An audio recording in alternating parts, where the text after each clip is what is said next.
Vai pra Cuba, Boulos! Essa foi uma das coisas que eu mais ouvi durante essa semana. E por isso, decidi fazer o Café com Boulos de hoje sobre a situação na América Latina. Não só sobre as manifestações em Cuba e o estímulo do Joe Biden a elas, mas também sobre o risco de tapetão no Peru e a visita do diretor da CIA ao Brasil. Esse vai ser o nosso tema de hoje. E aí, tem tempo para um cafezinho? Para fazer um bom café, meu bem.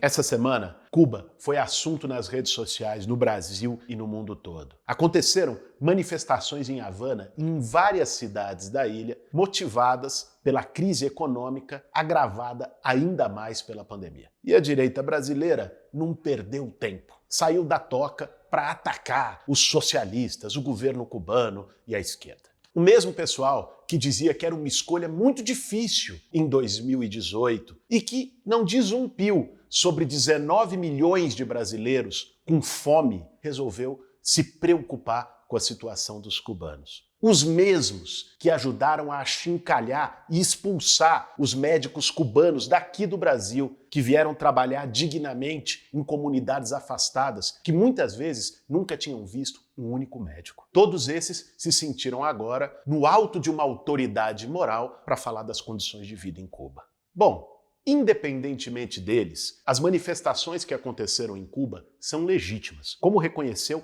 o próprio presidente cubano, Díaz-Canel. Agora, é absolutamente impossível e desonesto ignorar o papel do embargo norte-americano na crise que a ilha vive. As sanções contra Cuba não são simplesmente uma restrição comercial e não se limitam às empresas norte-americanas e ao governo dos Estados Unidos. Elas se estendem para todas as empresas e governos que têm relação comercial e econômica com os Estados Unidos. Desde 1960, o governo dos Estados Unidos tenta derrubar o governo cubano, buscando gerar fome e desespero na população. E para quem acha que isso é propaganda comunista, exagero, sensacionalismo, vai lá e dá um Google, Memorando Lester Mallory. Eu vou ler aqui um trecho. Todos os meios possíveis devem ser empreendidos prontamente para enfraquecer a vida econômica de Cuba. Embora tão hábil e imperceptível quanto possível,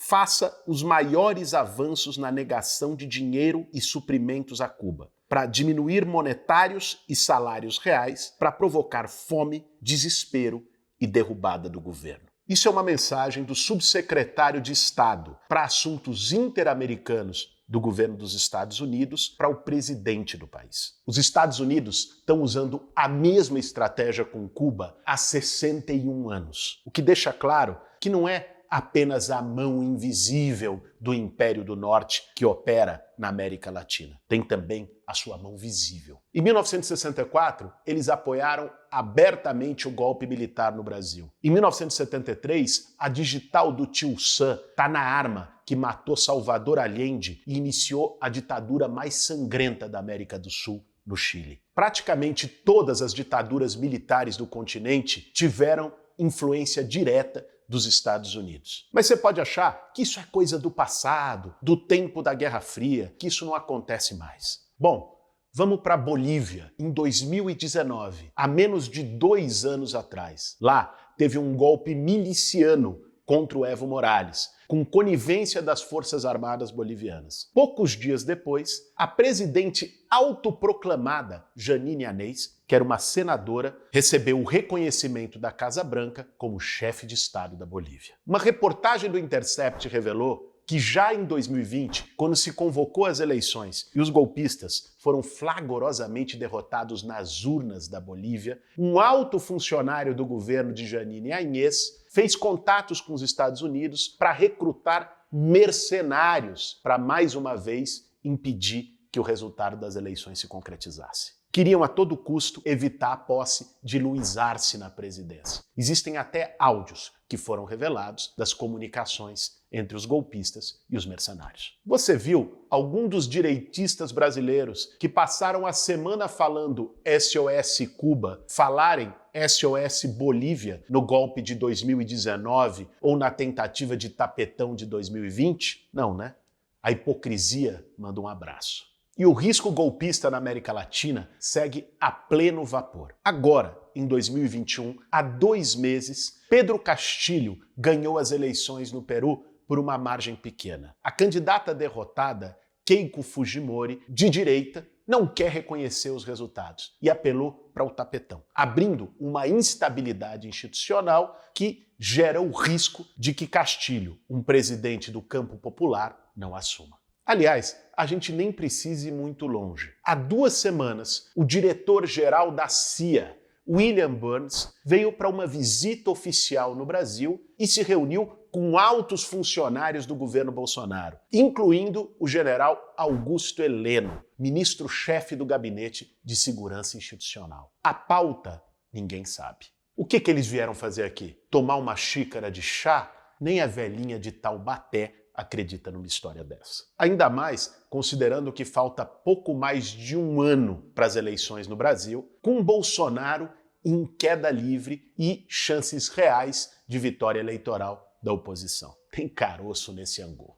No momento, existem todas as razões para uma preocupação real com as perspectivas da democracia brasileira. O que aconteceu na Bolívia agora há pouco mostra que o jogo do imperialismo norte-americano não está nem perto de acabar. E aqui no Brasil, a gente tem um presidente de extrema-direita que diz em alto e bom som que não vai aceitar o resultado das eleições se ele for derrotado, falando de voto impresso, de fraude eleitoral, criando a todo momento instabilidade com as Forças Armadas, se articulando junto com o miliciano. O Brasil tem riscos reais de ruptura institucional. Por isso, considerando a nossa história, nós temos motivos mais do que suficientes para ficar intrigados com uma visita como essa do diretor-geral da CIA nesse momento. A história mostra, em exemplos fartos, que qualquer presidente norte-americano, seja republicano,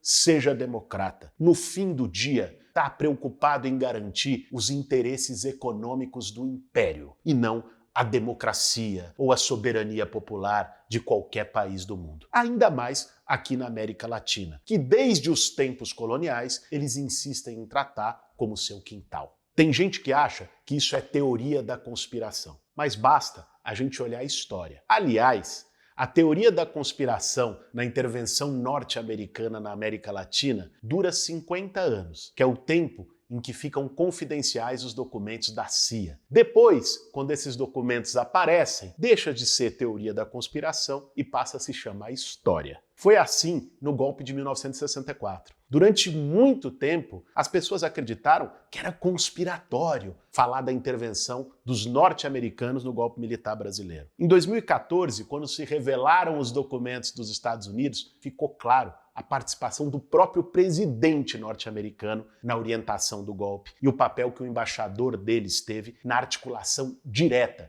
das forças golpistas no Brasil. Mas não foi só aqui. Em todas as outras partes do continente, na América do Sul, na América Central, os Estados Unidos têm mão direta nos golpes. E isso não acabou com a Guerra Fria. Continua acontecendo, com táticas diferentes. Até porque nem todo golpe se dá com tanque na rua. As táticas de guerra híbrida e várias intervenções institucionais, judiciais, também compõem o arcabouço dos Estados Unidos para criar instabilidade em governos que eles não gostam na América Latina. Com certeza, os nossos países têm problemas. Cuba tem os seus problemas. O Brasil tem os seus problemas e todos os países do continente. Mas cabe a cada povo resolver o problema do seu país, não ao intervencionismo imperialista do gigante do norte, do Tio Sam, dos Estados Unidos. Nossos povos têm o direito à autodeterminação. Esse foi mais um Café com Bolos. Para fazer um bom café, meu bem.